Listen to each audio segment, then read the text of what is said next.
going home. Okay. Yeah. So anyway, I was visiting her, and she said, and there was a little voice going, "Help me, help me." And so I jumped up, like, oh, I better go help somebody. Sure. And she said, "Oh, sit down, Zoe." She says, "This woman, that's all she does. That's what she says." And I said, "Okay." And then I went to visit this other woman that week again, but she was sleeping. And then I was walking out, this little arm clutched mine and went, "Help me." So I knew who the help me woman was. Right. And I said, "Well, if there's any way you can tell me what to do or what you need, I'll do it." And she was in a wheelchair, so I ended up pushing her wheelchair. She pointed right out through the front door. And which was really amazing if you knew her conditions. And I told her we wouldn't make a mad escape, and I came back. But with those words, or with that experience, I knew that that it wasn't like just that these people were important. And then my favorite story is I came back there another day to sit with somebody that was dying, and as I was going through, there was all this noise from a bed that had a lot of metal on it, and they had brought this woman with Alzheimer's out in the hall because they were cleaning her room, but she was making lots of noise, and so I said the same thing. I said, "If you can tell me what you need or I can help you, that'd be great." And she, all of a sudden, it's like a veil almost, and it came out, and she said, "What do I be?" And it was really incredible. And I do before I went to sit with people in hospice or vigil, I would meditate or have a really a pretty good practice. And then when I got there, I was in that space where all was good, and I went, "Wow, that's what's that mean?" And I just took a few seconds to process it, and I said, "Be love." Oh, she says, "Be love. Can I kiss you?" Of course, yes. And she gave me a kiss, and "I love you." And we did that a couple times, and then that curtain came back, and she was, for all intents and purposes, she was gone. But for me, it was the magic. That's all we have, is we get to be love. So that was very profound. Oh my God, that's beautiful, Zoe. And it's when she came to consciousness for just those moments, it's, to have that be what was in her awareness and in her conscience, for you to say, "Be love." I mean, You have to believe she took that with her when she went, back to, into that, to the state of not being so conscious. I believe that. I mean, that's well, I'm not, I'm not sure though that, Alzheimer's, sometimes I think, or through that process, I was thinking, maybe we just, we project a lot of things, mother, father, aunt, uncle, sister, whatever. And really there's this incredible souls. And if we just stop and, I thought the message was for me. I thought, wow, thanks. That's beautiful. Mm-hmm. That's all we can be is love. That's all Absolutely. And we have to just keep working on it forever. Yeah. Absolutely. Yeah. I totally agree. What was that work for me? That again, that's could be considered very heavy work, right? You're working with people that, it's their last part of the journey as far as here, in this life. What for you? What did you do for yourself to not bring that home, or not feel the heaviness of that, maybe sadness, or some of the things that we would associate with losing somebody, like sadness or frustration, or those kinds of emotions?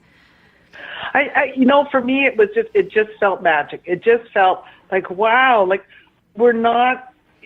To think that life looks like this and I have to be like that. I think life blew up for me anyway, just with just life's challenges. Not that I had any horrendous big challenges, but just, that's okay. All what I've learned up to that point was that we're souls trying to, to be in this world. And the world's a little bit crazy.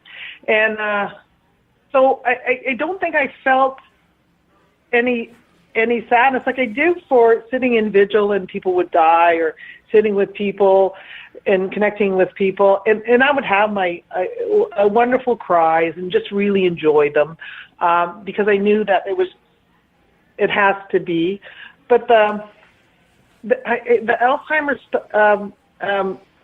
experiences were absolutely were good experiences. Like they were, wow, this is bigger than I think it is. You know, that kind of thing.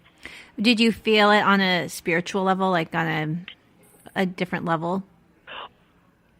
Absolutely. Like it felt like there's another layer.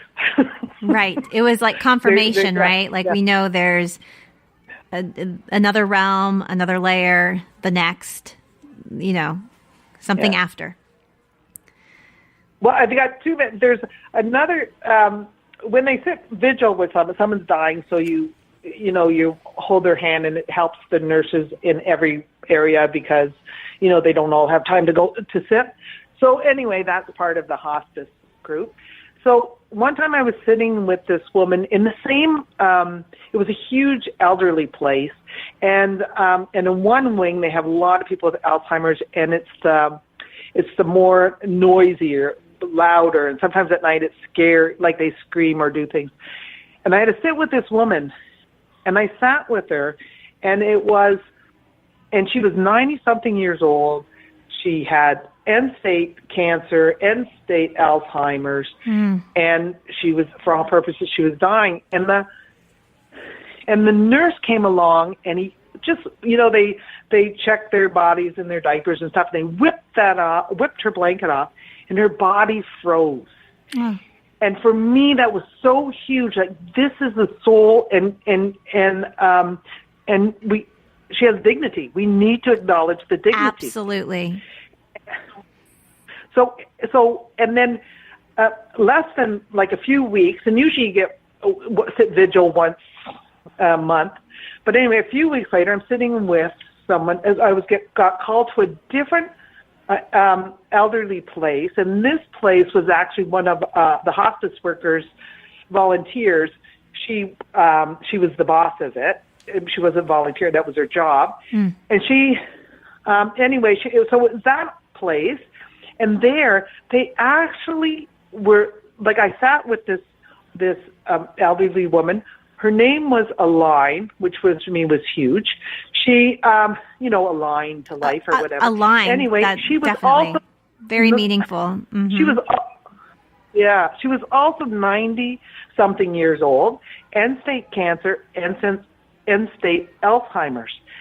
So what was amazing was I sat with her, but the nurses and the people there would go, "Oh, Aline, we're just going to check you out now, and we're just going to make sure. I hope you're okay. I hope you have enough blankets. I'll just check this." And they were so kind.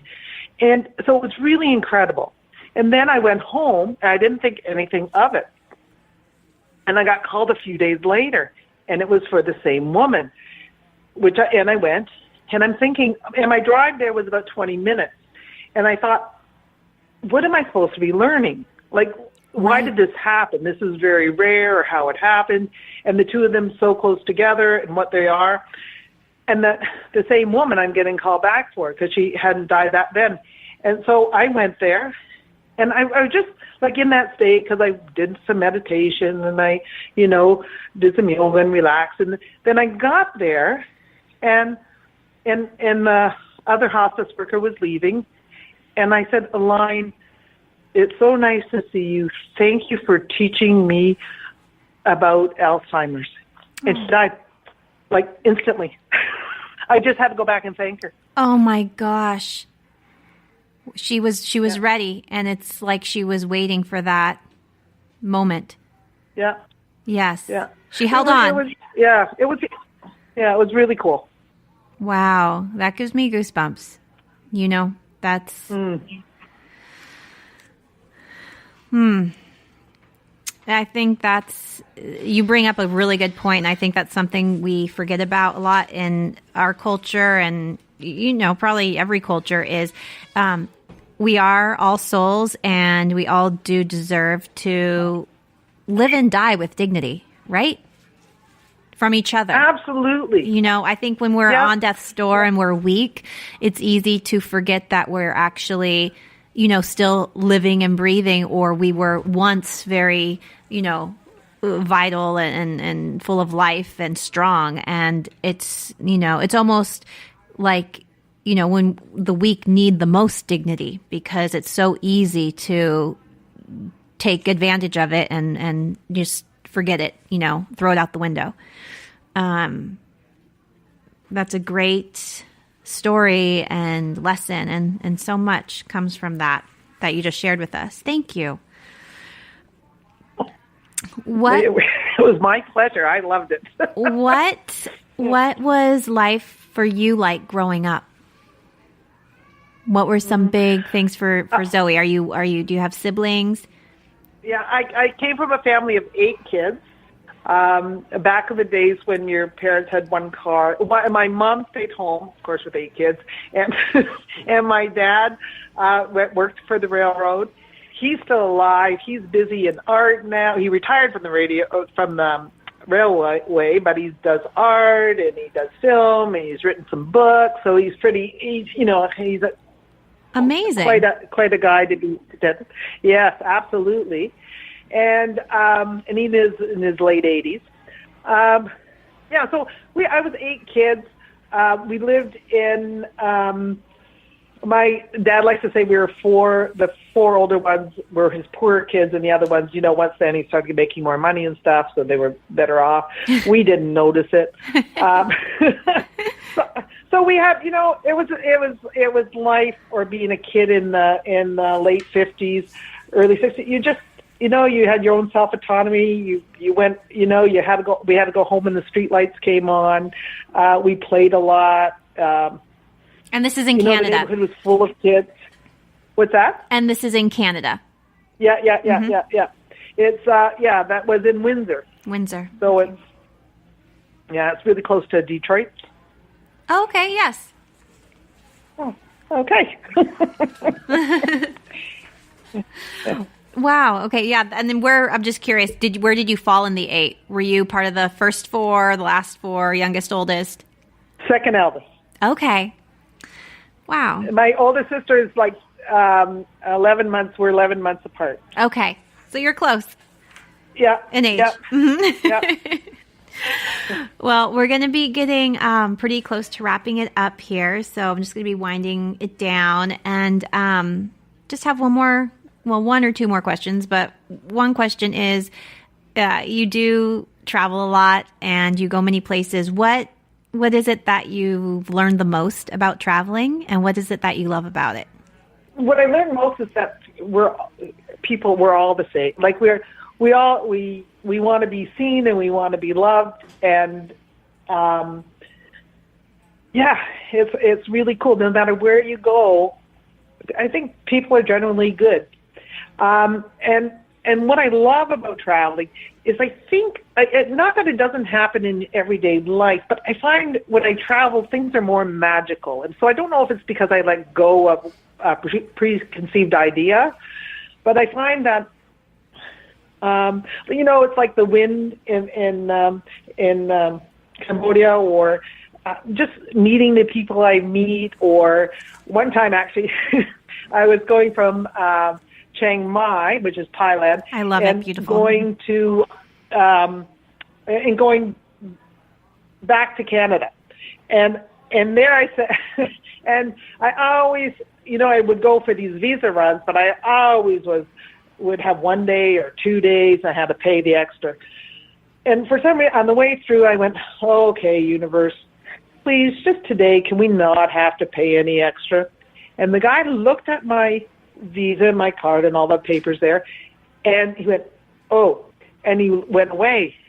And I thought, oh, well, you know, he came back, stamped this thing, and just gave it to me. Let me go. I said, thank you, universe. Good karma. Zoe, you have good karma. You give so much to the world. It's nice when you get these little, like, tokens back, right? That's so great. Zoe, thank you so much. We got to go for the interview, but boy, I could talk to you for hours and days. You're just so much fun, and just always so much fun to talk to, and